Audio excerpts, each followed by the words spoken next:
झगड़े खत्म करो, मेरा मुल्क मजीद नुकसान बर्दाश्त नहीं कर सकता। जितनी इस मुल्क में मजहब के नाम पे सियासत हुई है, किसी और इतना मौलवियों ने काफरों को मुसलमान नहीं किया जितना मुसलमानों को काफर कर दिया। हर एक के हाथ में मोहर है काफर करने वाले, ये भी काफर, ये भी काफर, ये भी काफर। मेरी कौम मेरी आंखों के सामने है। मैं अपनी कौम का मुस्तकबिल अंधेरे में नहीं देखना चाहता। मैं नहीं चाहता कि हमारी आने वाली अगली नस्लें एक दूसरे का गिरेबान पकड़े। मेरे खिलाफ दरखास्तें क्यों दी जाती हैं? मेरा किसी के साथ क्या जाती झगड़ा है?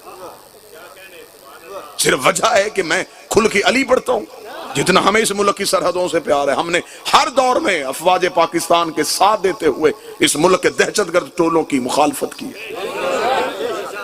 हम इस मुल्क में किराएदार नहीं, हम मालिक हैं। हम मोहम्मद अली की उसी अकीदे के अमीन हैं।